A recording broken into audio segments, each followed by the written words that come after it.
Welcome back to Talk Tuah. We're your hosts. I'm Pete. I'm Cam. And today we're covering an awesome episode of Call Her Daddy, a podcast hosted by Alex Cooper. And this episode that we're covering is with guest Millie Bobby Brown, who had her breakout in the Netflix series Stranger Things, which I'm sure many of you have seen. Great show from the seasons that I saw of it. Well, it's an amazing show from Netflix, which is just an incredible... They're just cranking out hits. It's a disruptor of the film and TV world. Yeah. And disruptors are good things. Yeah, they are. And Netflix actually also just put out a new movie, which Millie Bobby Brown was on the show to promote, called Electric State, or The Electric State, directed by the Russo brothers, who you might know from the Marvel Cinematic Universe as the directors of Avengers Endgame. Not to be confused with the Duffer brothers, who directed Stranger Things. They are twins, and the Russo brothers are not. That's true. And not to be confused with the Coen brothers, or whatever other brothers are out there in the industry. We're going to get to that movie at the end when they plug it, which that just happened spontaneously on this episode. I don't think Millie came, to talk to Alex today just to plug that show. There's a bit of a discrepancy because Alex does say, this is why you're here, which I thought was rude. This is late in the episode, but Alex kind of says that, and it just left me on a sour note, wondering, you just had Millie on to talk about her movie? That's a weird reason to do a podcast with someone. She has so many other incredible things that she brought to the table this episode. Yeah, and it was a great conversation up until that point. Well, if it's with Alex, it's going to be, a blonde bombshell on a, podcasting bombshell show. Yeah. On a bomb of a podcast. That's true. Look, the thing is, Alex Cooper is a tycoon of the conversation industry, right? Yeah. She has Unwell, which is the podcast network. She has a lot of amazing podcasts on it. Look, I mean, she's formerly of the Barstool Sports Network, in which, it's a network that we're familiar with because we know that universe contains, great hosts like Brianna Chicken Fry, Dave Portnoy, Josh Richards, who we've all talked about in the past as guests on Talk Tuah. Titans of the industry. Yeah. So Alex severed from the Barstool universe and now has her own Unwell universe, in which she helms Call Her Daddy, and there's a couple of other shows on that network. And I mean, Alex is just an incredible entrepreneur. So while Alex is a beast at podcasting, Millie is a beast at acting. Yeah. But acting lends itself to podcasting because podcasting is just acting with a microphone. So you'd call what we're doing acting? No, but I think some hosts do. Okay. Fair enough. But listen, I want to get in this episode. We open up with an amazing time lapse of the girls getting ready. They're checking their phones. You have set dressers in there. You have behind the scenes photographers. You have hair and makeup. They're getting everything ready and organized. It almost was like a shot out of like Requiem for a Dream. Yeah. It was a really stylized sequence. Yeah, and you have a beautiful pastoral view of the wide shot of the set, in which you see a fireplace in the center, and then you just see there are two plush pink chairs facing each other. I would say salmon colored. Yeah. Salmon pink. Now, I want to go back to the fireplace just for a second while we're talking about the set. There is a wicker basket to screen left. Yeah. It looks like a dirty linens hamper almost. I don't know if that's up to code. Yeah. I would imagine that is a prop fireplace, but even then, Alex has to know that she has a lot of influence with this podcast. People take, what she's doing very religiously. Yeah. So you don't want people putting a wicker basket right next to their fireplace. I mean, that was less than maybe like 3 feet away. Yeah. If you wouldn't do it in your home, don't show it to your audience. But it looks like if that were an active fireplace, which again, I don't think it is because again, I don't think that would be allowed on a podcasting set. No. So even if this is a prop fireplace, Alex, if you wouldn't do it in your real home, don't show it to your audience because, you have incredible influence. All I'm saying is it could just take the smallest ember to go from that fireplace, because I didn't see a screen, a metal gate over it, flying onto a rug or the wicker basket itself, set that aflame, or the dirty linens inside the basket. There's so many books in that room. I mean, everything is so flammable. Yeah. Right. And while they're so focused on the conversation, if that fireplace were going, I mean, that's a recipe for disaster. Yeah. They better hope that a fire marshal isn't watching this. Yeah, one glance at that would chap Smokey the Bear's ass. I mean, he wouldn't know what to do. Only you can prevent podcasting fires. Yeah. So there's a fireplace, beautiful centerpiece, if not for that, distraction in front of it. But then on either side of the two women are bookshelves, which aren't as clear in the wide. I'm jumping ahead. Right now, in the wide... No, don't put yourself down like that. You could see books in there. A little bit, a few, but you get the full view on their single shots. But in the wide shot, we see a salmon pink centerpiece, almost like a soft coffee table. Yeah. I don't know what that was about. It was beautiful. It was, but it just, I don't associate coffee tables as being soft, and this one seemed to be made of fabric. On it, there was a bowl with, it looked like pink Tic Tacs. Yeah, pink Tic Tacs. They somewhat matched Alex's red nails. Yeah. There was a kind of red velvety vibe in this room. Yeah. I just want to get it out of the way because it's on my mind, but there was a bag to the left of Millie's chair. Yeah. She brought it in. I don't know. The camera. I don't know what purpose that serves. We can see it very easily in the wide shot. Yeah. It's incredibly distracting. Yeah. And we notice that it actually dips into frame with Millie's single shot, where you can see just the tiny tips of the two handles on the bag poking into the frame. It's like two of the Toblerone mountains, and they're just kind of gleaming. Yeah. They're like two little stars. A bit of an eyesore when you're trying to focus on the guest as she's speaking. So every time it cut to her, I would grumble a bit. Now, realistically, the solution to that, again, we've gone over this. When you're shooting in 4K resolution, you can punch in a little bit and you're not going to lose any quality when you're editing it. So all the editor has to do in the post department is just punch in, I'd say maybe like 2%. Yeah. Tilt or move the frame up just the slightest amount. Yeah. And next to each of their chairs, they have a side table. On it, they have Unwell branded drinks. It's a hydration drink. Well, Unwell is Alex Cooper's brand, right? It's the podcast network, and it's also her hydration Of course, yeah. So each of the girls has one Unwell drink next to them. Now, the Unwell drink is for hydration. Yeah. So you would drink that to be hydrated. It provides, electrolytes. It's refreshing. It's like advanced water. Right. So if that's all true, and this is a product I should be buying, why do they also have a glass of water by each of them? Yeah. Is the Unwell like just a placebo effect thing? Yeah. Some alarms started going off in my head when I noticed the glass of water. I don't know if they thought it would blend in just because it's all clear. Well, Alex hoped so. It was behind the foliage of some plant. Yeah. Hers was more hidden. Millie's was way more brazen. Yeah.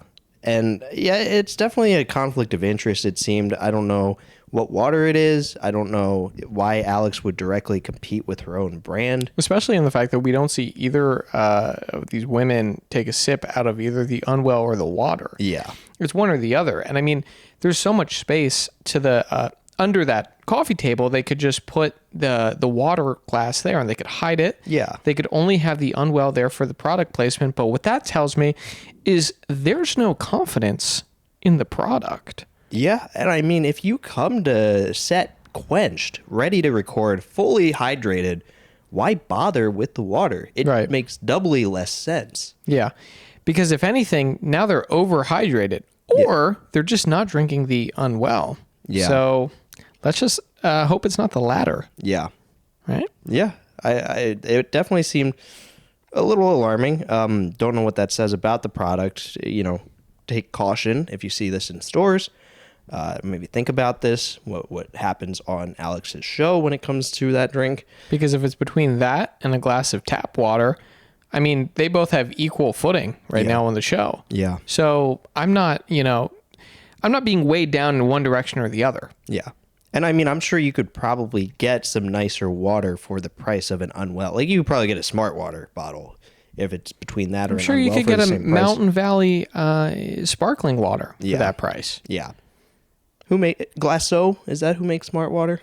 Sure. Look, at the end of the day, it's not a great look. Yeah. And I think we're going to have to investigate if this is just a one-off, maybe just these, these flavors aren't doing it. Maybe there's other flavors that are more hydrating and you don't have to take them with some water. So that's the benefit of the doubt. Yeah. That's just, Yeah.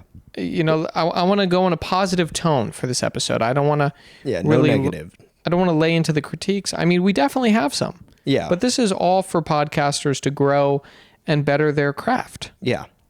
And I mean, the set is beautiful. Aside from that distraction and the distraction by the fireplace, I mean, they have beautiful foliage at each of their chairs. But Millie Bobby Brown has a nice tree to the right of her chair. And then over the fireplace, we forgot to mention this, is the name of the series, Call Her Daddy, in gold lettering, propped up on the wall. That's right. And then to screen left of that is a portrait of Alex. Yeah. And a nice little veranda or sitting cubby in which there's nice cushions. It looked really cozy. Now, the framing on that painting, I wish we just gave it maybe an inch more headroom. Yeah. Right. It was crammed right at the top. We've had that complaint with Haliey's show with Talk Tuah with, the Superwoman portrait of her. Yeah. I don't know, again, if this is more the camera team, if this is going to be on the art department. The prop master definitely might have to pay the price. It could even be some production assistant screw up, right? Yeah. We don't know where we need to point the finger. But Yeah. again, not the biggest deal because, their solo shots have, beautiful brown and gray color-coded books behind them. I'm sure a lot of Zizek in there. Yeah, a world atlas or two. I mean, this, it gives me the idea, the conception that Alex is extremely well-read. And so, I mean, these books, I'd love to, sniff around in those and snoop around and do what I have to do to understand and take in all that knowledge. You know me, I'm a bookworm. So when I see a comfortable nook like that, my first instinct is, wow, I could have a beautiful conversation on a podcast with a dear friend. Yeah. But my second instinct is, let me learn some new words. Yeah. Let me sit down and expand my horizons a bit. Yeah. Crack open a nice novel or what have you. And so, yeah, the incredible, beautifully designed set.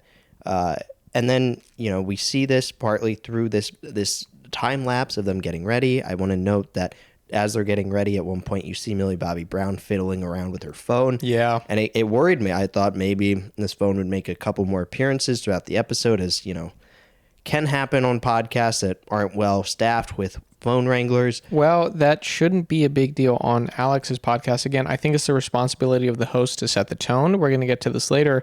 But during her Airbnb advertisement, her orange iPhone, just sitting on her lap. Yeah. Just so blatantly in frame. I mean, Yeah. Again, that's the responsibility. What's the vibe we're setting? What's Yeah. appropriate? Is my phone my responsibility? Is it going to enhance the show? And if Alex doesn't care, she shouldn't care. Yeah. I mean, it was eye-popping in the Airbnb ad. Thankfully, she didn't use it there. And then thankfully, Millie didn't use it at all throughout the actual episode or their conversation. Right. So, I speculate she was playing a quick game of Temple Run before they were fully got into the podcast. yeah. And we hear Alex Cooper intro it with some VO work. And really nice way of setting the tone. We get to actually, meet them where they're at as they prepare to talk. What is up, Daddy Gang? It is your founding father, Alex Cooper, with Call Her Daddy. And we open up with a bang. I mean, Alex just right off the bat accuses Millie of lying about wearing Pam Anderson's pants because she's like, those are really cool pants. Like, where'd you get them? And then Millie's like, oh, they're Pamela Anderson's pants. And Alex goes, you're lying. These pants belong to Pamela Anderson. You're lying. That's, I mean, to be that accusatory within the first, minute? And to think that your guest is like lying that brazenly. It was a really harsh comment. Do you think that Alex was able to recover from this? Yeah, I do think she recovered in big part, due to Millie graciously forgiving her for this comment, this outburst. And also, I think this is a benefit of Alex having quite an extensive discography of episodes. I mean, she's been in the game for a while, and Millie is a clear fan coming into the conversation. I mean, Millie talks about listening to it in bed. Her husband, Jake, has to listen to episodes of Call Her Daddy with her. She loves the show, and so she was super excited to meet Alex. And so I think this original outcry, she was able to forgive it. She looked past it. Now, side note, Jake is a sobriquet for Jacob, correct? Yes. That's her husband, Jacob Bon Jovi. Jovi. Bon is his middle name? I think it's one word. Well, listen, Millie, she was really well dressed for this, right? Dressed to impress on a podcast, of course. Wearing nice 90s pants from Pamela Anderson. Now, Alex dressed pretty cozy. Yeah. So I found that pretty impressive because it was kind of setting the tone of like, we're just relaxed here. You don't have to come in a suit and tie. I know this is Call Her Daddy, but you can leave the cufflinks at home. Yeah. I like that energy because you want to make people feel comfortable on your podcast. Of course. She was kind of curled up. She's just like, you can leave your shoes at the door. We're all friends here. Yeah, so while Alex erred on the side of coziness, Millie Bobby Brown had these pants borrowed from Pamela Anderson, which wasn't the only name drop in the first couple minutes of the episode. She also name drops being good friends with Ray, who is a pop singer. I'm friends with Ray. I sometimes think like, wow, like I can't believe I'm friends with her. Right? Like she's just such a cool, she's such a cool girl. And Tom Cruise, because Tom Cruise apparently really admires Millie Bobby Brown's willingness to do her own stunts in her projects. He's like epic because I love stunts. I love doing my own stunts. And so this was just, setting the tone that, look, I'll big dog you when I have to. I mean, she didn't say it in a big dogging tone, but it's just clear, like, look, I know some important people. So Alex was complimenting Millie, and she said, you're just so casual. You're just like, and then it cut to. I love kind of being the girl, the girl version. Just so casual, your Yeah. life. Call Her Daddy is brought to you by the Peacock original drama Long Bright River. Yes. An interruption. I mean, this was within the first 4 minutes. Yeah, a big, glaringly red ad card, a promotional card for a Peacock original Long Bright River. This ad card, it featured a VO from Alex Cooper as she shared the synopsis for this exciting new Peacock original. But this ad card itself had Call Her Daddy branding on the left, and then it said Peacock original Long Bright River, and then at the bottom it said Unwell. So it looked like a trifecta of great projects. Now, I think it's important to note that Alex went into this transition using a cliffhanger, right? Setting up Bobby. She was describing her. She's like, you're just like, and then we went to it, right? Yeah. And she, lured us into, this Peacock project. I'm sold. Peacock right off the bat. Yeah. But again, with cliffhangers, this isn't the last time we're going to see her masterful work at luring us in, the audience. You have us, and then you sell us. Yeah. Right? She is just so incredible at marketing. Yeah. But then when we come back out, it's that title card, and then there's a second of black screen, and then we cut back to the conversation, and what Alex was talking about before is never finished. Peacock. Can you talk to me about how you ended up living on a farm in Georgia? That thought never comes back. It's never completed, so we're left wondering just how casual Millie Bobby Brown is in Alex's mind. She went Stephen King on us, right? It's more about the character, not the ending. Yeah. I mean, that was, you set us up, and then it went nowhere. It just fizzled out. Yeah. I didn't appreciate that. Yeah, so even though we were unfortunately unable to tie up that loose end, we do go on to learn quite a lot about Millie. And it starts with a bit about her home life. She apparently lived in Georgia with her parents for a number of years, I believe for many of the years of which they were filming Stranger Things. Her parents allowed her to have 2 dogs and a rabbit, but Millie Bobby Brown is a huge animal lover. Yeah. This was a reveal to me. Did not know this about her. And apparently not being able to bring in more pets to her parents' home was a deal breaker for her. It was a huge point of contention. Yeah, she ended up storming out of the house, buying her own property, in which now she has 25 farm animals, 23 farm dogs roaming the property.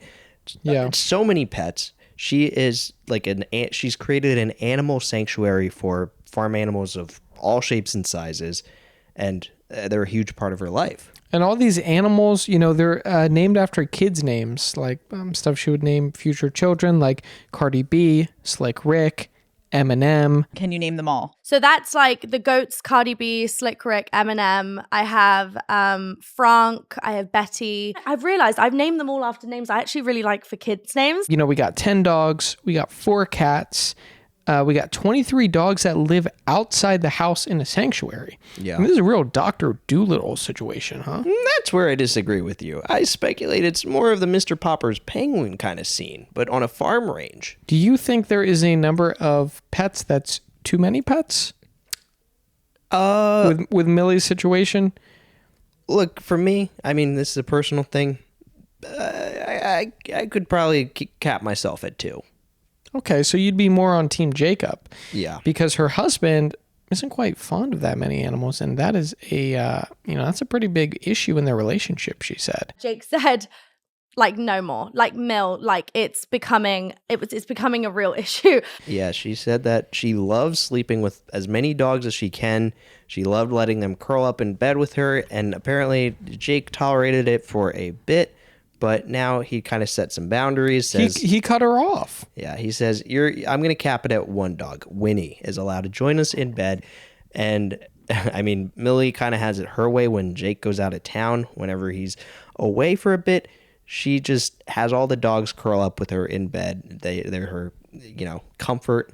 This is going to drive a wedge between them. I'm just telling you now. I Really? When I see something like this, a problem, there's no resolution here. That's not a boundary. You think he's coming back and A seeing boundary all is this something- shedded fur in the bed? Here's how this is going to play out.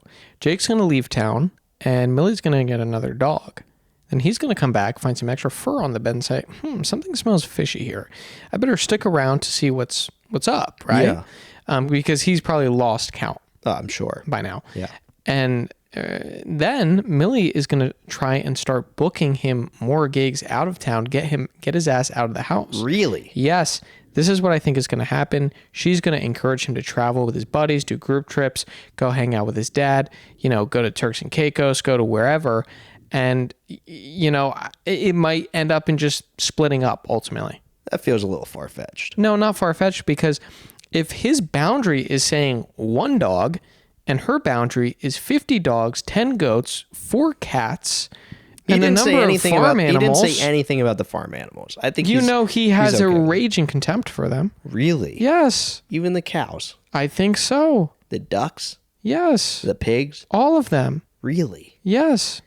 I mean, I don't know, Jake. I don't want to make any assumptions. I think most people would be okay with the farm animal, granted they have the space for them. He hates them. I know this.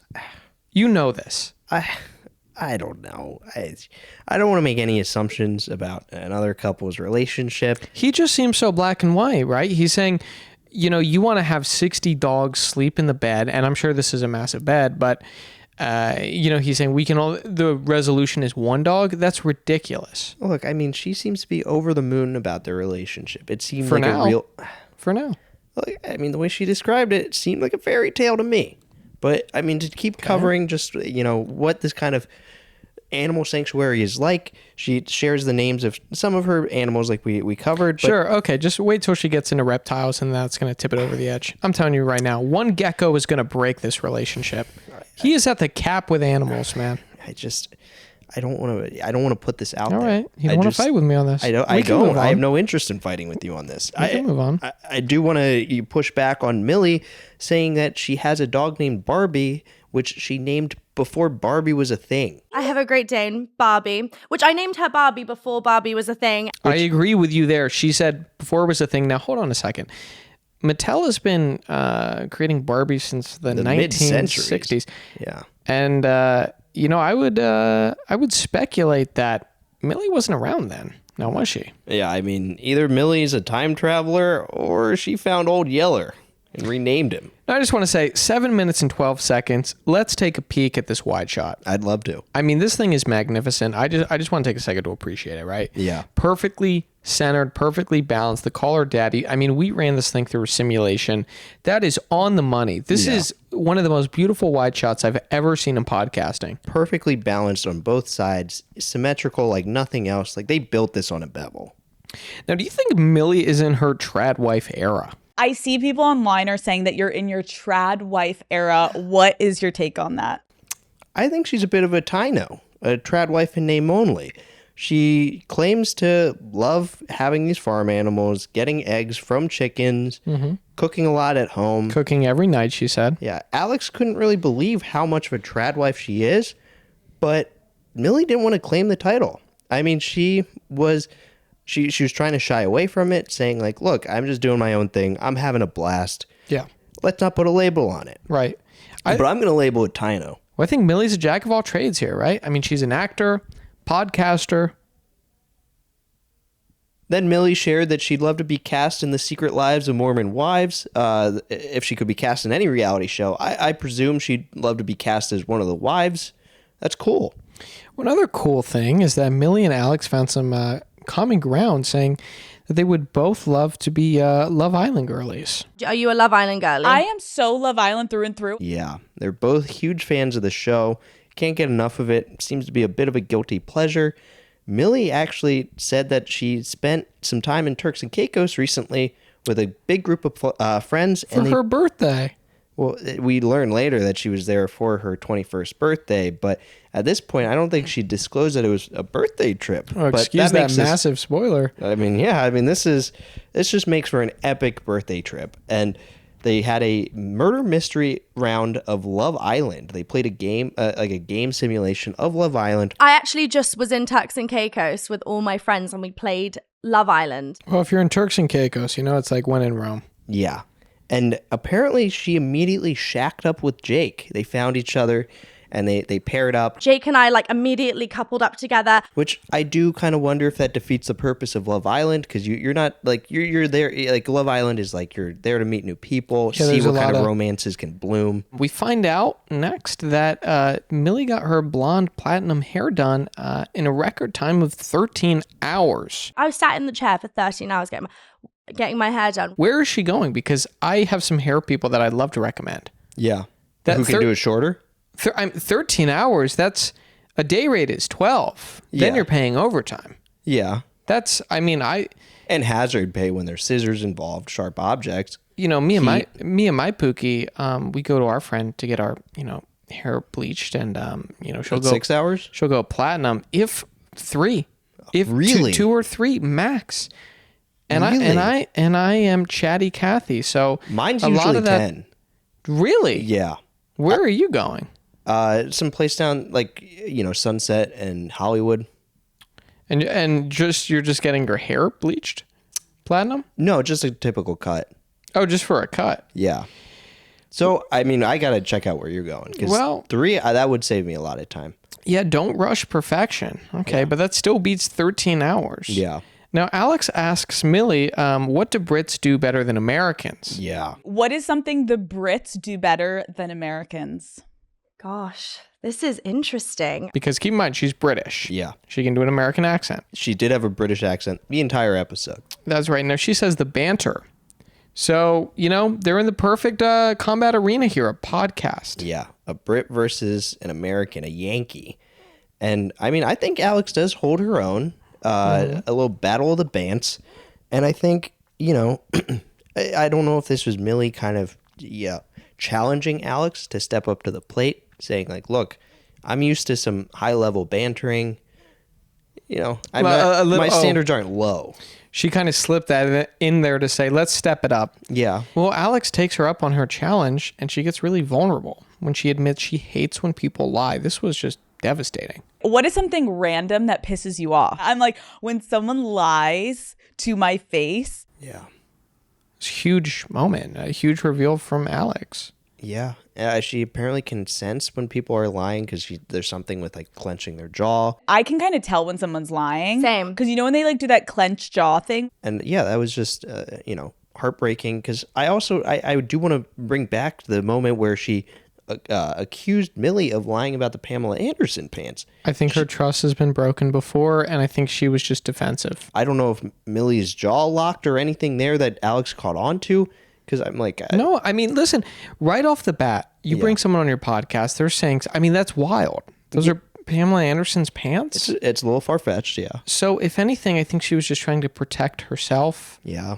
Right? Yeah, she wanted to make sure that she was starting off on a clean playing field. And maybe it was a little aggressive, but I think she was just trying to, not go into anything too quickly. Yes. With a podcast, you have at least an hour to get to know someone. You don't have to rush into things. Yeah. I'm sure she's been lied to in the past. Yeah. That's horrific to think about. Yeah. But Millie returns the favor and says something that she hates, and that's loud chewing. Loud slurping, loud chewing, loud anything like that, I cannot bear. It hurts me. Yeah. She can't stand it. It drives her nuts. She can't even stand it when it's in a TV show. She's apparently had to turn off several Netflix originals because they've contained footage of characters chewing, chomping, and slurping. also Millie is deaf in one ear. She was born with this. Yeah. So she really has to do selective listening and tune things out when she hears eating that is that abrasive, which I'm not a big fan of sloppy eaters either. I mean, that can really... What do I chew like a pig? I didn't say anything about you. Okay, it was just the way you said it. No, I mean, I've spent some time around sloppy eaters who I mean, we're roommates. What do you mean spent time around? Who are you getting lunch with usually? I have a 9 to 5. I have some coworkers I could name. Okay, well, we eat together a lot, so. Okay, but you're in the clear. Okay. Well, you got 2 working ears, so if it ever is a problem, you let me know. Okay. I don't want to upset you. I mean, I bought earplugs recently, too. I could always defer to those. Well, getting back into the show, Alex segued into some Stranger Things conversation. She certainly did. And she asked, who were you closest with on set? To which Millie said, her and Noah were really silly. Together, a lot of the kids were older. Yeah, they were the youngest of the bunch. That's right. And she goes over a fond memory. Yeah. And then we hid all of the teachers' computers, and then we hid in the closet. I think that's really important to note because she admits her husband Jacob used to TP as well. Like my husband's he used to TP with his siblings before at Halloween. Yes. Yeah. And from what I know about Jake Bon Jovi, he's from New Jersey because Bon Jovi is from New Jersey. That's the TP capital of the world. It is. I mean, that is the home of Mischief Night, if you remember. I mean, we were just one state over, but I believe it, spread over to Pennsylvania. And Mischief Night, the night before Halloween, big night for TPing. Now, Millie also talked about Winona Ryder making her laugh really hard. Who on the cast is most likely to make someone laugh during a scene? Winona makes me laugh because she's so wholesome sometimes. She makes me chuckle, and she knows she does. And she also apparently gave the best advice, which is sweet. And Millie apparently does the best stunts out of anyone on the show because, look, she is passionate about doing her own stunts, saying, hey, let me take a crack at this. Let me have some fun with the action scenes. Well, who was having some fun with fans was Finn. He got the craziest fan interaction award from Millie. Who do you think is most likely to have the craziest fan interaction? Finn. I think Finn. People love him. I know even so many of my girlfriends growing up were Finn basically posters on the wall. Yeah, apparently girls go crazy over Finn. Millie talks about how there's a number of her friends who had posters of Finn on their walls.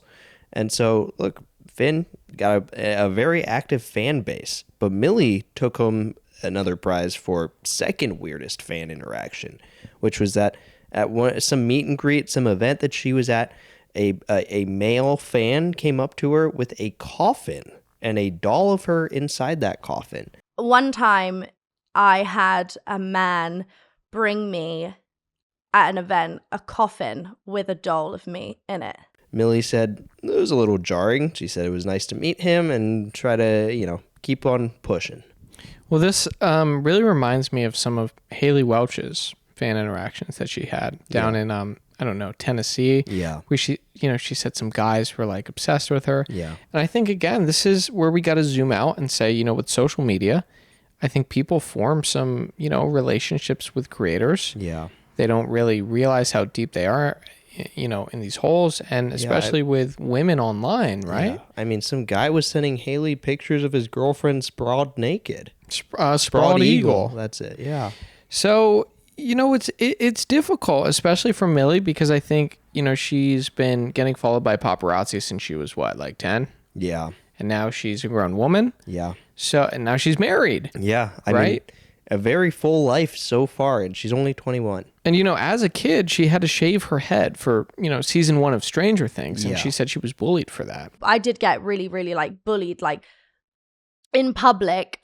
People would make comments and stuff. But I honestly, I still to this day, loved the experience, and I would do it again. I always tell Jake, for my first baby, I want to shave my hair off. And that's something that she wants to reclaim. She actually mentioned that she loved to shave her head as a woman now because she had to do it as a young girl. Yeah. And she was, chastised for it. But for her to shave her head and not have to worry about hair as a mom, if she wants to do that before she has a kid, Yeah. that way she could fully focus on loving her child. I think that's really admirable. Yeah, that way she wouldn't have to spend 13 hours away from her child when she goes in for these salon sessions with her hair.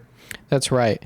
But, it's heartbreaking to hear her talk about how hypersexualized she was as a young woman. Yeah. You were so hypersexualized in media. Yeah. How do you think that impacted the way that you approached romantic relationships as you started to like become a young woman? Yeah. When I was like talking to boys, it was usually like either people in the industry or like that's kind of the only way. I didn't go to school. I didn't go to parties. I think that's just honestly ridiculous that people can't draw a line between what they see on the screen and then saying, these are real people. Yeah. They have real emotions. Yeah. So it gets dangerous. Yeah, it's tough, and I mean, thankfully she has survived. After all this talk about hypersexualization in society, Alex segues us into a Tinder ad. The OG dating app is here for whatever you're looking for: a partner, a date, just a booty call. I see you out there. If you're not familiar, it's an app that catalogs human beings that you can swipe on romantically based on what they look like. Yeah, like their TikToks, which is awesome. And keep in mind, they filmed this ad read in a closet. Alex is sitting at something of a messy desk. I mean, there is just crap spread all over this thing. It looks like she's a burgeoning PI trying to crack the case. Yeah, of the missing match. I mean, there is, there's paper sprawled everywhere. Yeah. And looks like a bomb went off in there. Yeah, I want to point out that there is what appears to be another Unwell bottle on her desk, but it is blocked, covered by a Tinder banner graphic. Yeah. So it's promoting Tinder digitally on the screen, but from what I can make out of the bottom of the bottle that you can see beneath the banner, it looks like an Unwell bottle. And I just wonder if this was, a conflict of interest that Tinder called out, and there were multiple rounds of reviews for this ad read where they said, hey, let's make this Tinder focused, okay? Now, there was also a Tinder pillow on top of what looked like a filing cabinet. Yeah, just over Alex's shoulder behind her. It's important to note, too, that Alex switched to a handheld mic. Yeah. In the episode, it is on, just a standard mic stand where she could be hands-free. Now this, she's a little bit more dynamic. She can move around. She has that freedom and flexibility. I think that's an important choice when you're doing an ad read. Do you want to have it more static or more dynamic? Yeah, it's an interesting conundrum. Now, after the Tinder ad read, we get another second of black screen time, just like after the Long Bright River ad read earlier in the episode. And how you just speculate that was 1 second or two? Or something between those because two. Alex said a new relationship starts on Tinder every 3 seconds. So within this, black frame transition. Yeah, there could be at least a third of a match. That's right. And so we get back into the discussion between Alex and Millie, picking back up with talking about Millie's dating life earlier and just kind of what her social life was like as a child actor. Millie says that it was tough. I mean, a lot of her interactions were just professional and with adults. If you put a 60-year-old woman in front of me, I could talk for maybe 4 or 5 hours. That she really kind of had to mature quickly just because of all the people she spent time around. She didn't have too much freedom to do what a normal kid would do. She had to normalize being an adult pretty early. Yeah. And, she would code switch around adults because she's used to being around them. Yeah, and she had to spend so much time on sets that there was no time for a meet cute like her spilling coffee and someone helping her clean it up. And it was never I dropped my coffee and met, a guy. That just wasn't the case to me. Not even at craft services table, apparently. So, I mean, look, Millie, found the one in Jake, and it was beautiful to learn about their relationship next. They met through a mutual friend. The first thing she said to him was, "Are you single? I love that." And he was like, yes. And I was like, okay. Yeah. Just be open with your intentions, right? Yeah. Millie apparently had Jake's number from a mutual friend and just was bored at home one day, decided to call up some random numbers. I don't even know why I had it in my phone. Reached out to Jake and immediately asked him if he was single. Hit him with that pickup line. And, since then, they started Zooming. Yeah. They would fall asleep on Zooms together. Now, this was during what, 2020? Yeah. When Zoom, you could just Zoom for however long. Now you have to pay for it. Yeah, you have to buy credits. Because the free version is only, you get like a 50-minute meeting. Yeah. So for them, if that was then, they would have to, fall asleep pretty quickly. Yeah, or have a Premium Plus membership. So with this, luckily they could take their time, fall asleep. This is also interesting to me because they both would have had to have the same settings where their desktop wouldn't fall asleep. That's the true, screen too. would probably just keep going. Yeah. So there was a little bit of technological prowess in the beginning of this relationship, right? Yeah, it seemed like they wanted to make their friendship work. And I think Millie knew that she knew there was something deeper there. Jake apparently was playing oblivious throughout a lot of it, up to the point of Millie apparently on one Zoom call telling him that she really liked him, coming clean about it. And Jake kind of said like, thank you, kind of brushed it off. And then it took him until the next business day to call her back and say, you know what, I really like you too. And, he's just, I think, confused with his feelings, doesn't know how to express himself. And I mean, it ended up working out. I think as we learn more, he enmeshes. Maybe he was, who knows? Maybe he was getting over a bad breakup with a girl that he used to fall asleep with on Skype or something. Yeah. You just don't know where his head was at. Yeah. I mean, relationships are complicated. And once everything clicked into place, it really clicked because he was able to enmesh himself with Millie's family perfectly. Yeah. He got to meet them on an RV road trip. Well, before that, though, he broke Millie's biggest ick. He broke the cycle. She said that her biggest ick is getting picked up from the airport by a guy. Men picking me up from an airport make me feel sick. Yeah. When a guy picks up Millie at the airport, or at least this was the case in the past, that was a massive turnoff to her. And it just apparently, there's something about a guy holding a poster with her name on it, or having flowers, or doing whatever else, just waiting at the bottom of an escalator for her. She just thinks that's ugh. But Alex shares that ick. Yeah, she totally understood. She said, look, she dissed it at first. She was like, what are you talking about? But she came to her senses and realized, yeah, that's pretty gross. Like, that is just like, ugh. Yeah, I mean, it's not that weird. Picking someone up from the airport, a guy picking someone up. What do you mean? You're driving all the way to LAX to pick them up. I've picked you up so many times. Yeah. Is that gross to you? You were just talking about how disgusting it is. I mean, it's just, I don't know. It's weird. Like, Well, I'm saving you $70 on an Uber. We live together. yeah, but I mean, I don't, it's like better with an Uber. It's totally different. And it's just like not as weird when it's like a guy, like, it's just like, it's like really, you You'd spend rather all make that time. small talk with someone? With an Uber driver? No, I'll just sit in the back. Oh, okay. I just think it's like weird for you to take time out of your day and drive across the city. Yeah. And then have to drive back across the city. It's just like, what are you doing that for? Well, what's a nice thing for you? I just don't see it that way. It's just... You deserve nice things. Yeah, but I don't even know if this is nice. It's just like weird. And I'm sorry I give you the ick. yeah, I mean, the roommate-ship works in other ways. I mean, it has its benefits. Yeah, we get to host this podcast together. I just didn't realize you wanted the royal treatment, man. No. It's just, I don't know. Box of chocolates could be nice. Like cookie cake, bouquet. There's things you could do that probably could make it less of an ick. Well, look, let's get back into this. Millie and Yes, Jake please. went on a family road trip, and they had a lot of fun. Yeah. Jake, we learned, really goes with the flow. Yeah. Well, it was interesting because Millie said that her family does not like flying, so RV trips are more their thing, We don't like to fly anywhere. which makes me wonder how often was she getting off of planes and having guys pick her up that this was a fully realized ick for her. That's right. I just wondered. Well, I think the bigger issue here is when Alex said that she was physically crying during Bobby's story, but I didn't see any tears. Thank you for sharing this because Yeah. I am like physically crying Yeah, over no, here. I know. The picture that you're painting. Yeah.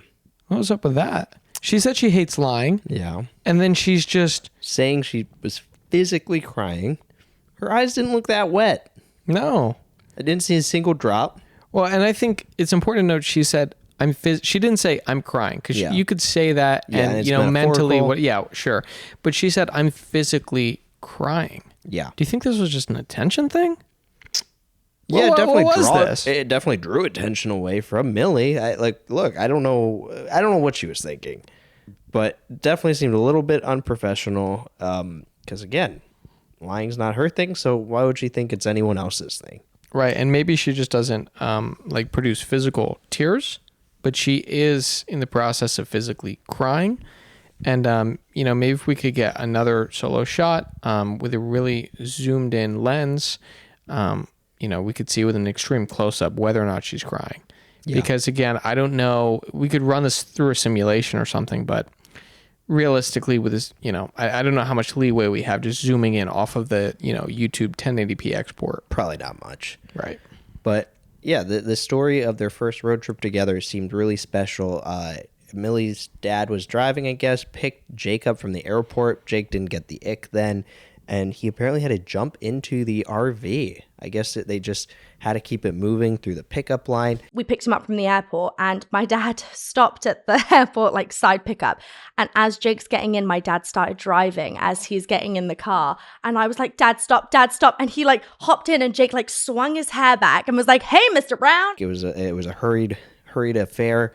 And he apparently was extremely charming. Just right off the bat, immediately wooed Millie's parents, impressed them, jumped into the van. They pulled all his luggage in, and they were off to the races. Seemed like a great trip. Jake Jovi is a family man.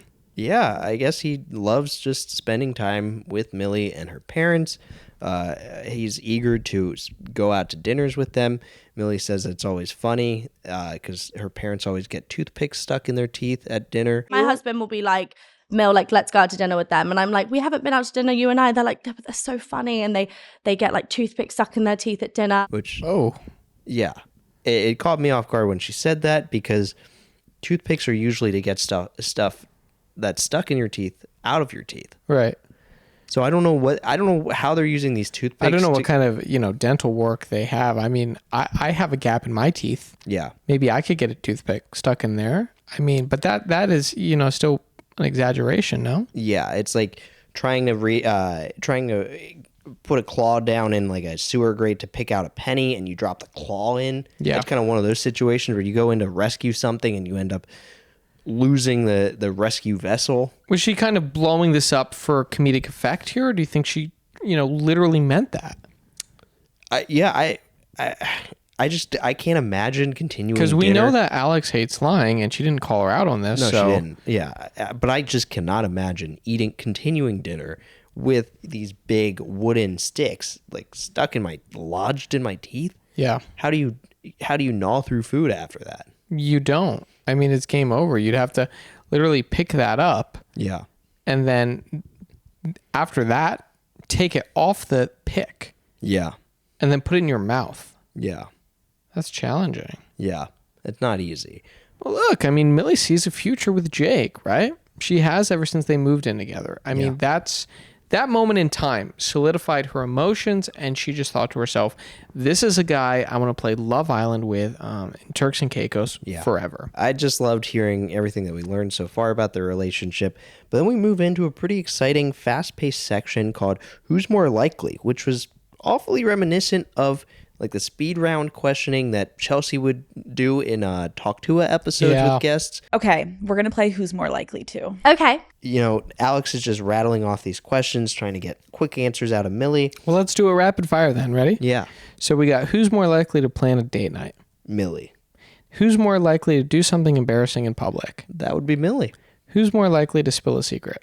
That would also be Millie. She's just racking up the points here, huh? She definitely is. And at this point, Alex offers a side question asking what the craziest rumor Millie's ever heard about herself is.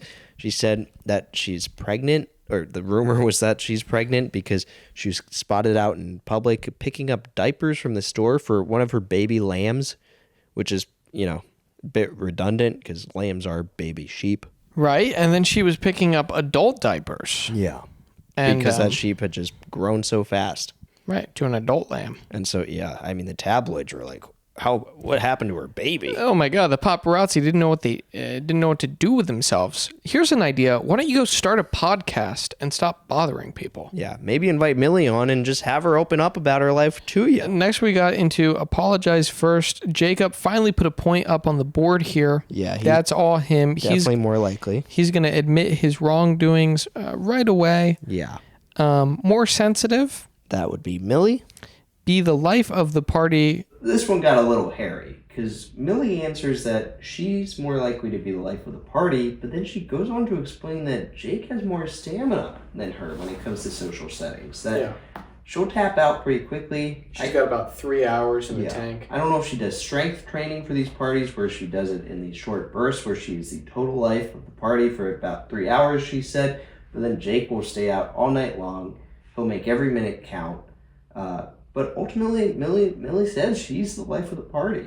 This was quite a head scratcher. She also wanted to let us know that she's great at dice pong, which is just beer pong with dice. I just learned beer die. What is that? Do you know what beer die is? You know what that is. It's impossible. You have to throw like dice in the air. It lands on the table. You have to catch it. If it lands in the beer, you got to drink the beer. Like, it's a whole thing. Yeah, that was awesome. And I mean, Alex needed a bit of a brief tutorial. She was unfamiliar with the game. Millie graciously shared it. We go right back into the who's more likely. Yeah. This one was splurge on a big purchase. Jacob gets another point up here. Yeah, he apparently is a big spender. When they go on vacation, they travel anywhere, he doesn't pack a suitcase. He just prefers to buy brand new clothes wherever they go. Like, for example, if I say I need new socks, he'll be like, okay, let's go to Prada or something. And she's like, well, why don't we just go to Target? I mean, what's wrong with Good and Gather? Yeah, but he's a Prada guy through and through, and he likes just buying vacation clothes, because I guess it's maybe a way of immersing himself in the culture a bit more wherever they're going.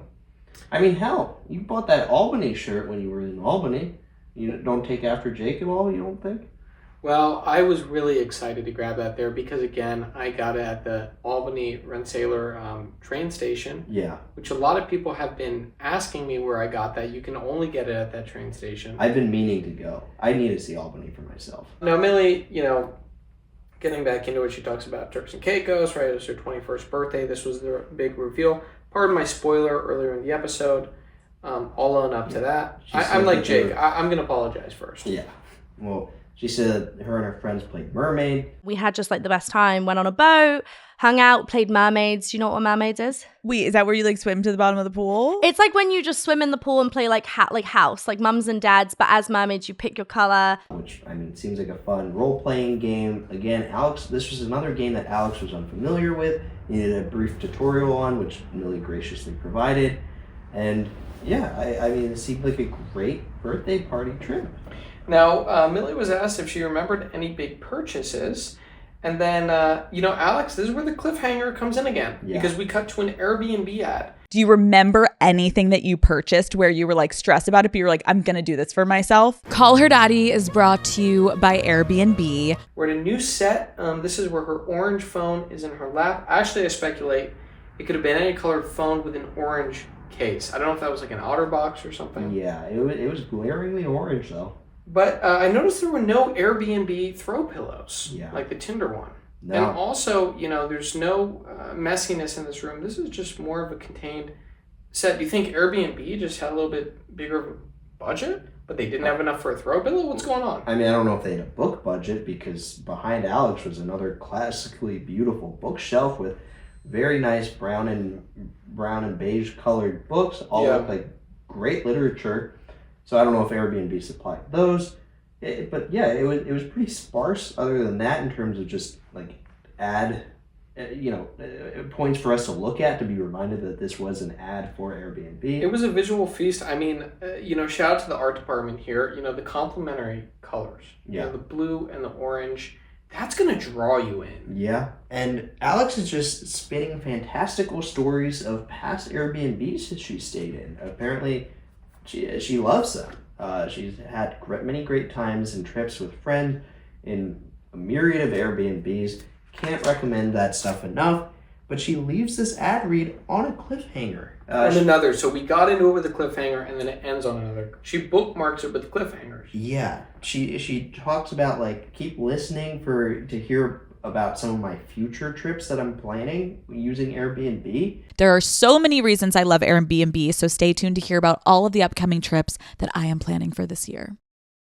Do you remember, like... And then we never get a follow-up on that. We don't know what these future trips she has in mind are. I'd love to hear more. I don't know if this is coming in another episode down the line, but no, I think this seems jarring. This is just her taking her audience for granted. She said she hates lying, but then here she is just, pulling us along with a carrot on a stick. Yeah. I'm watching this podcast. I want to know about cool Airbnb trips she went on. Yeah. But not in this episode. No. I think that's a little unfair. Yeah, I mean, this did spoil my mood a bit as we returned back to the conversation with Millie. I mean, the question was, what was Millie's first big purchase post her first Stranger Things paycheck? And Millie said, like, look, she splurged on some Chanel sunglasses and then provided her family with a house because her parents didn't have a lot of money as she was growing up, and it was always a struggle for them renting. And,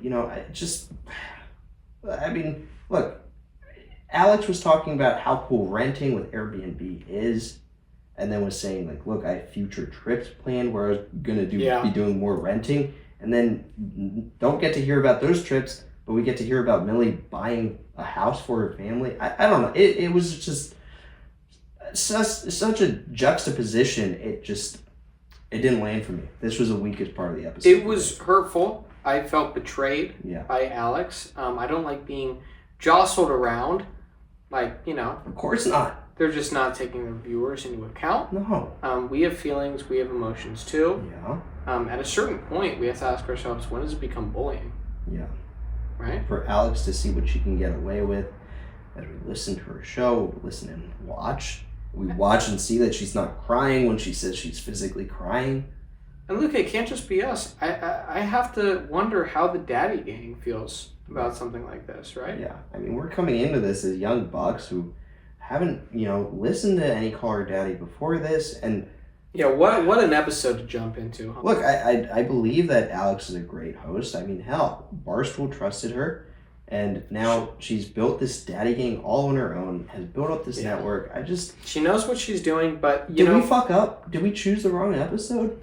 No, I mean, it's a question of do the ends justify the means, right? Yeah. And, if she has to, break a couple of eggs to make this incredible omelet of entertainment, then maybe it's all worth it. Maybe these things are just engagement traps, right? She's saying this, she has to do it to keep the audience engaged. She has to do it to keep people watching. But, And I do have to say that ultimately they won me back. They did. I mean, we got to hear all about their respective weddings, and I mean that brought the smile back to my face. Watershed moment for me. Alex and Millie got married around the same time. Okay, you got married around the same time that I did last year. Yeah. Yeah. That was that intentional? I don't know. I mean, Millie's a big how fan do of you the plan that? Millie's a big fan of the show, so maybe she was, she had an inside ear. Yeah. Right? She was kind of hearing maybe Alex was talking about the plan. She said, Jake, it's going to be here on this date. Yeah. And Jake, we know, go with the flow. As for Millie, when she was asked, 1 to 10, how bridezilla were you? She was like, I'm not even going to give you a number. I'm more of a planner. Yeah, she apparently, she recalled this moment of the wedding. Everyone's going down the aisle. She's trying to cue and direct all the participants to, proceed. And Jake said at the end of the aisle, he saw my arms waving around, trying to make sure everything was perfect. Were you like that? No. Not at all. And she's apparently waving her arms off to the side. It's too much. Air traffic controller, much? Get the Duffer Brothers there. Yeah. Let them direct. Look, I mean, you can trust them for, what are we on to, 5 seasons now? 5 incredible seasons? Or the Russo brothers, I mean... What's a small wedding? These guys did Infinity War and Endgame. I'm sure they could handle it. Well, that's a Russo. The Duffer Brothers. That's what I'm saying. Things. I said the Russos. Did you? Oh, I'm all mistaken. I get my brothers mixed up all the time. Yeah, that's okay. This was just a magical experience getting married. That's what Alex said. I genuinely wouldn't have thought that. They took dance lessons for a year and a half. They did a kind of like Grease-themed dance thing. That's, 1.5 years. That's incredible. And apparently went off without a hitch. Millie was thrilled about it. Going to be a lasting memory for the couple. Now, Bon, he danced the night away. Bon Jovi, yes, that's correct. He didn't sing at the wedding. Millie wasn't expecting him to. I saw that Bon Jovi didn't perform. Did he at least get like, do you want to do it? Or was he like, no, I don't want to do it? He definitely danced the night away. Like, we had moments where we danced. Honestly, like, I am so happy that he was just able to be like the father of like the groom, and I was really happy for that. Okay, wait. It just was, a fun celebration of Millie and Jacob's love, and Bon had a great time partaking. Now, the most non-traditional thing that Millie did at the wedding was A, both of her parents walked her down the aisle, and B, her and Jacob slept in the same bed. Oh, non-traditional, we stayed in the same bed. Truthfully, I didn't really get what was non-traditional about them sleeping in the same bed, because I thought typically the bride and the groom, consummate their marriage the night of the wedding and they sleep in the same bed. I thought that's traditional. Well, this was the night before. They slept in the same bed. That was what was non-traditional. The night before. Okay. Were you listening to this episode? I was. I'm sorry. Okay, that makes more sense. Just clean yourself up. Just take a minute. Clean yourself up. Okay. You soiled yourself. I did? Yes. You've made a mess. Okay. It's okay. We don't need to rehash it. You weren't listening. Okay. You were on your phone. I saw you. No, You were playing Doodle Jump. No, It's fine. Okay. Clean yourself up. Okay.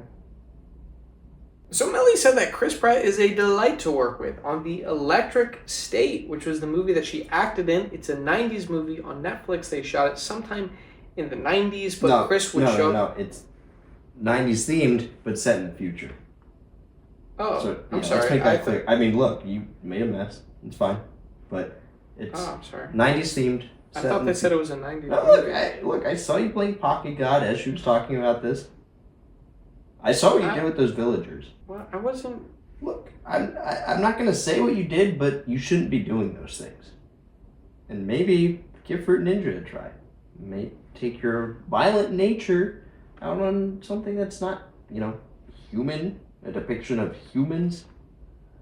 It's fine though. Let's just keep going. But it's 90s themed, set in the future. And I do believe Chris Pratt would be a dream to work with. I mean, from everything I've heard about the guy, it doesn't surprise me that Millie would have a great time working with him, that he would show up to set knowing everyone's names, with a bright attitude. A blast. Look, I want to play ball right now. Around 1 hour, 1 minute, and 33 seconds, we got, a real close-up glimpse of Alex's question papers. The caller daddy thing. So she's reading off these papers, asking her questions. Now, it looked like 30 to 40 pages. Yeah, something of a loose-leaf binder, if such a thing existed. Now, it's interesting to note we never saw her shuffle the cards. And the font looked incredibly small. If anything, maybe it was an Arial size 8 text, right? Yeah, certainly tiny, minuscule. So it really begs the question, are all 30 to 40, even maybe 50 of these pages questions for Millie? Because this was, this podcast clocks around an hour and 7 minutes. Yeah, this isn't a marathon by any means. This is certainly short-form podcasting. Do you think Alex was just over-prepared? Or do you think she was having some other guests later that day and she was just getting ready for them? No, I wouldn't say that. I think she's, Do you think all those questions were for Millie? What's going on?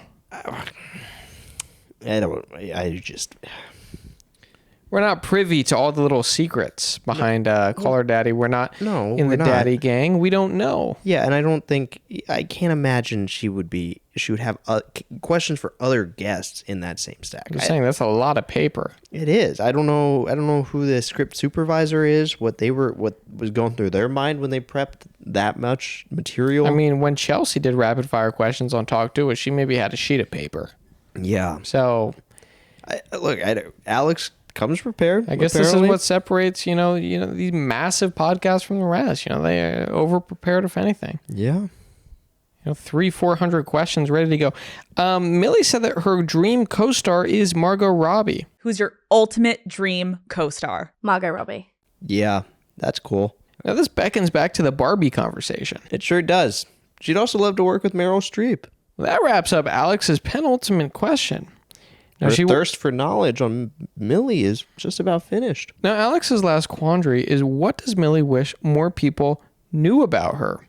Yeah, and I mean, this leads Millie into a pretty, heartbreaking, but ultimately optimistic reflection on what she's been through in her career. I mean, she started out when she was about 10 years old on Stranger Things and has been in the limelight ever since, and has faced so much brutal gossiping from tabloids, the media elsewhere, and like fans and just wider audiences. I mean, Netflix is massive, and she's been the subject of just so many gross and uncomfortable rumors.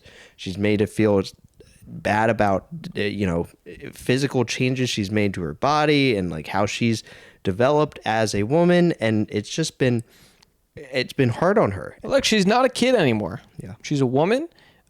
She demands respect. Yeah. She demanded respect as a kid. I mean, but she also wanted to drive home the point that this is the case for a lot of more so women in the limelight than men. And Alex sided with this too. I mean, they both, I guess, had their fair share of discrimination and, unfair biases against them just for being women, that like things that men never have to face when they're in the spotlight. And so Millie just says that she hopes that, we can all grow and learn and know that this isn't fair, that there should be an end to this, like the way we treat women in the limelight, that we should be kinder and more gracious and exercise some thought before saying things about them and their looks, and that we wouldn't say about, a guy per se. she also wanted people to know that she has a British accent. Yeah. Now, Alex says we're at time. We've now, like, obviously we're at time, but I just wanted to say, like, Was she calling the shots here or what?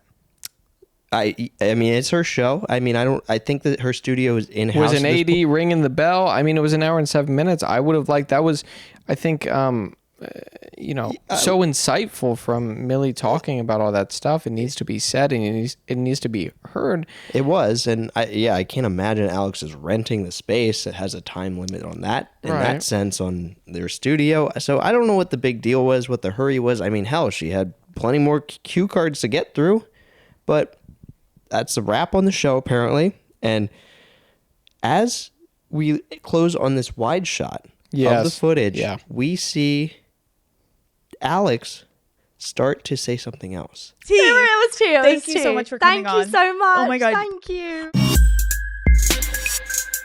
Thank you so much for coming on. Thank you so much. Oh my God. Thank you. She said OMG and then opened her mouth. And then it's cut Curtains roll to a red closing title card reminding us that this is Call Her Daddy. This has been creating conversation since 2018, and that this is an Unwell production. And I mean, that's one hell of a way to go out, to cut yourself off right at the end. I don't know. Who knows what she was about to say? I wonder. I don't know if this is bonus content to come down the pipeline. Yeah, is there an Call Her Daddy after hours segment? Is she finally getting to those future Airbnb trips she's planning? Well, I would like to hear about them. I would too. Well, hopefully she breaks down these vacations in future episodes. Yeah, I'm dying to know. Because, I would love to companion, further some of Alex's work in her content library. Yeah, I mean, it is extensive. And there's so much to pick from, so many different guests that she's had on over the years, and all these lively conversations. I mean, we're bound to come back at some point, whether it's in the near future or a bit further down the line. I mean, there's just so many podcasts out there in the world, and it has been a blast going through a number of them so far. I mean, we're still so early and young on this journey. There's so many that we want to check out and that we will check out, and feel free to, comment any that you'd like us to watch. Yeah, please do. I mean, we are so thankful to have all you along on these breakdowns. We hope you enjoy watching the original shows first. We hope you watch the Call Her Daddy episode with Millie Bobby Brown first before watching our breakdown. Well, something I'd like to end on, actually, Pete, is what do you wish more people knew about you? I'd like to take a note out of Alex's 30 to 40 page paper here. Just that I make mistakes sometimes, that I'm not perfect, that I am a flawed individual, and I've had my fair share of missteps, and I'm always trying to learn and grow and just become, a better person with each passing day. How about yourself? Look, I treat those villagers really well on Bakakad. Did not look like it. I do. From what I saw. I do a lot of nice things for them. I just glanced over and I could see you dropping them into volcanoes. Well, I actually treat them really well, and that's the full picture. I'm not feeding them to sharks all the time. I know it might look like it, but you don't know the kind of relationship I have with them. Okay. My bad. I guess that's a misstep on my end. I'm a really cool pocket god. Okay. I shouldn't be making these assumptions. But can you please keep it away in your pocket when we're, trying to watch an episode of an acclaimed podcast? Just for the future. I mean, I think it. And look, I made a misstep. Does that go for your doodle jump? Does that go for your doodle jump? That's what I'm getting. I made a misstep with that, and okay. I think if we can make a pact, a truce, that we won't do this going forward, I think our episodes will be stronger for it. Okay. And again, it's all about growth and betterment. And you were on like 600 jumps. I mean, you were up there. You'd been playing for some time. But look, I'll just check in on my villagers here and there. I think we both did a pretty good job this episode. Yeah. We both made our messes, but we moved past it and we learned. We did. Thank you for joining this learning session, and we hope you enjoyed listening. We'll catch you next week. Have a great week until then, and take care. Thank you, guys. Bye.